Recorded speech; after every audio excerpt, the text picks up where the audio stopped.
Capítulo noveno de la obra original basada en un suceso verdadero, titulada Una víctima del secreto de la confesión, escrita por Joseph Spillman, de dominio público, adaptación narrativa y síntesis por Eleonora.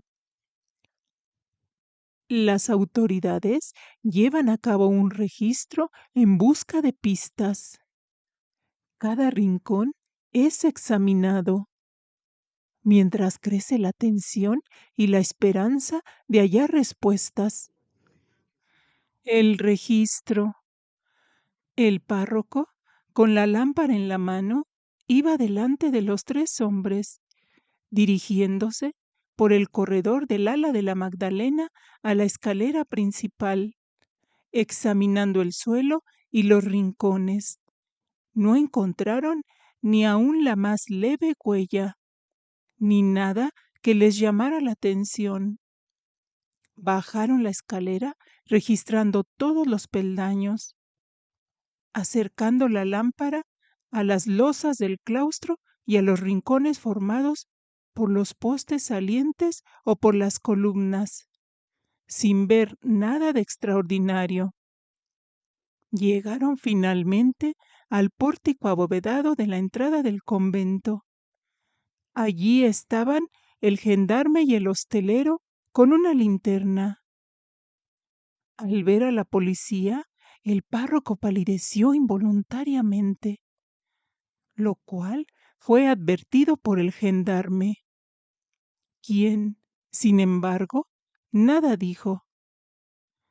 El alcalde preguntó si esa era la habitación del sacristán, respondiendo el sacerdote que sí, a lo que Carrillón comentó que Loser había partido a Marsella el día anterior dejando la llave de su habitación. Nuevamente, el alcalde preguntó al párroco si tenía conocimiento del viaje del sacristán. El padre le dijo que sí, que le había pedido permiso para ausentarse una semana, preguntándole también el alcalde si no había vuelto Loser. El párroco vaciló un momento. Había prometido al sacristán no decir que lo había visto. Esto debía evitarlo cualquier confesor respecto al penitente. Por su cabeza pasaban un sinnúmero de dudas.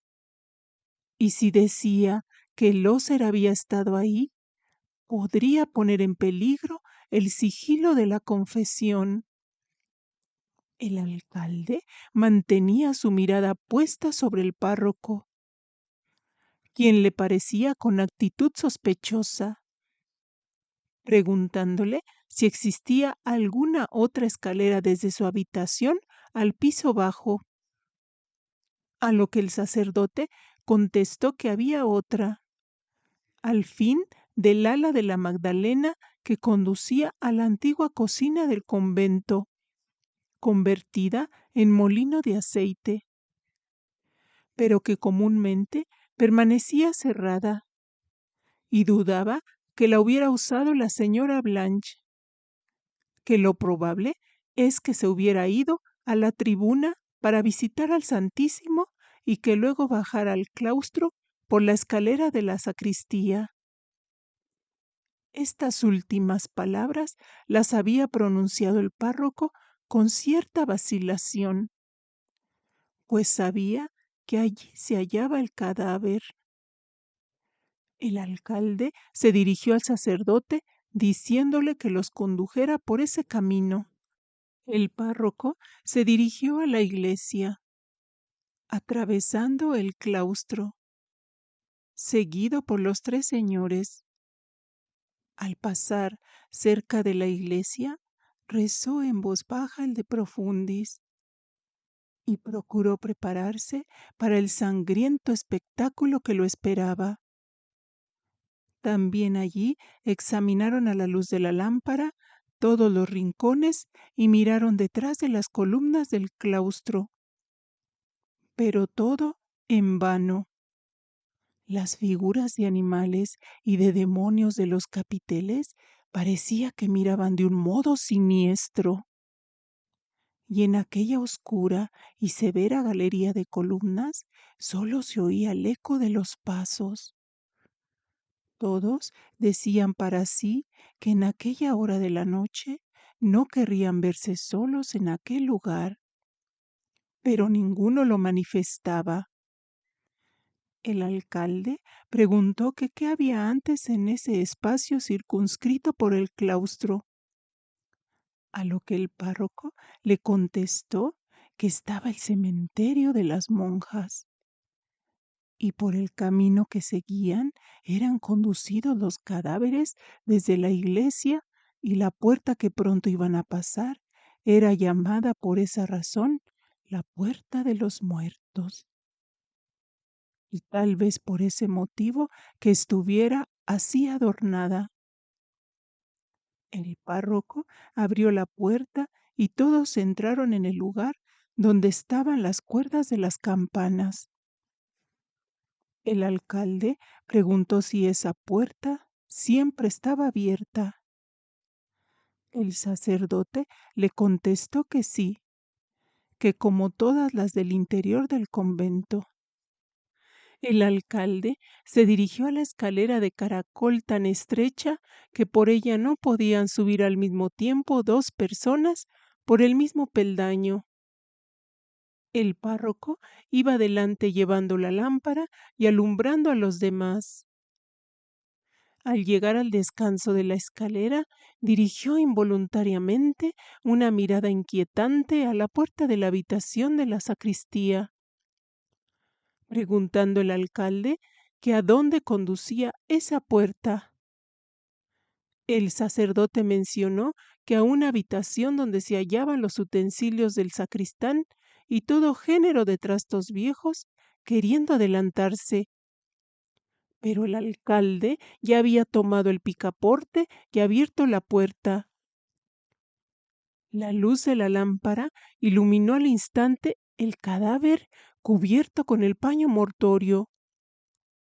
En aquel momento, una ráfaga de aire que entró por la ventana de la habitación, al abrirse la puerta, apagó la luz.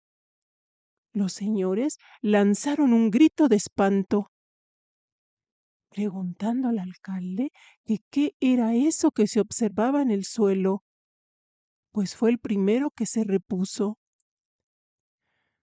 contestando el notario que era un paño mortorio y algo debajo. El alcalde le preguntó al párroco si no había visto nada, respondiendo tranquilamente el sacerdote que sí, que temía haber visto lo que buscaban. El secretario aturdido exclamó que estaban a oscuras delante del cadáver de su hermana, diciendo al notario que fuera en busca del gendarme y trajera una linterna. El notario le respondió que se moría de miedo y no se atrevía a atravesar solo ese oscuro claustro, pidiendo al secretario que lo acompañara. El alcalde les dijo que fueran y trajeran la linterna, que llamaran al gendarme, quien oiría las voces que le dieran desde la puerta del claustro. El párroco, entretanto, había entrado en la habitación a donde llegaba un tenue rayo de la lámpara del Santísimo, y se había arrodillado orando junto al paño mortorio. Siguió orando por la difunta, como había orado toda la tarde, y durante la oración conoció que su ánimo vacilante era confortado y fortalecido, aunque veía cada vez con mayor claridad la prueba terrible que iba a tener que soportar. El alcalde se había quedado de pie en el descansillo de la escalera.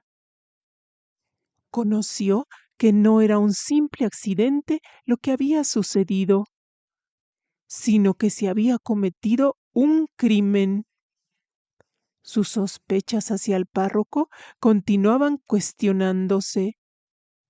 ¿Quién había cubierto con el paño a la señora Blanche? ¿Por qué había mirado el párroco de un modo tan singular la puerta de aquella habitación? ¿Cómo se explicaba su conducta tan extraña cuando él entró con sus acompañantes en su cuarto? Cuando se habló de registrar el convento y cuando en la puerta le preguntó si había vuelto el sacristán.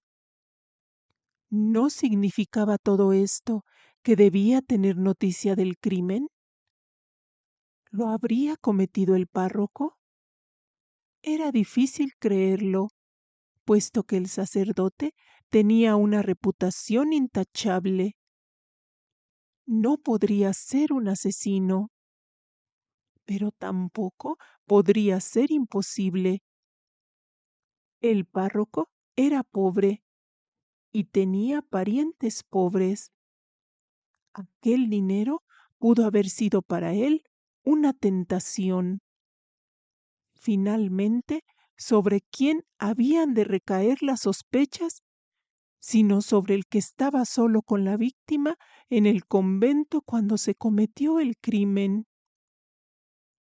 Estos pensamientos cruzaban por la mente del alcalde mientras esperaba el regreso de sus compañeros, sacando en conclusión que sobre el párroco recaían vehemente sospechas y que había motivo suficiente para exigirle responsabilidad ante los tribunales.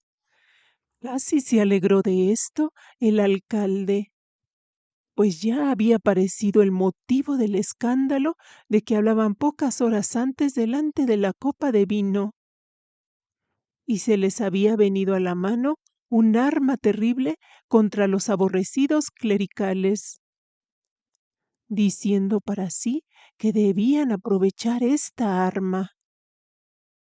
A poco se oyó ruido de voces en el claustro y un momento después apareció la luz de la linterna. No tardó en llegar con ella el gendarme y alumbró la habitación. Entonces se vio claramente el paño mortorio y por debajo, en dirección a la puerta, los pies de una mujer. Allí, al lado de ella, estaba de rodillas orando tranquilamente el párroco Monmolín. Todos lanzaron un grito de terror, quedando consternados. Ya no había duda. La señora Blanche había sido asesinada. El alcalde dijo al gendarme que le diera la linterna.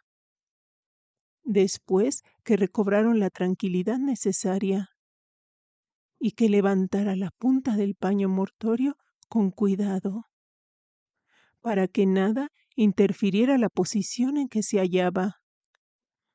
El gendarme levantó el paño lo bastante para descubrir el rostro y la parte superior del cuerpo de la difunta. La palidez de su semblante y sus vidriosos ojos aterraron a los espectadores. Observó y comentó el gendarme que había sido muerta a puñaladas, porque tenía su vestimenta empapada de sangre y el charco en que yacía el cadáver, además de que estaba fría y rígida. El alcalde preguntó al secretario si reconocía a su señora hermana. Este le respondió que desgraciadamente sí, rogándole que la volviera a cubrir, porque no soportaba ese espectáculo.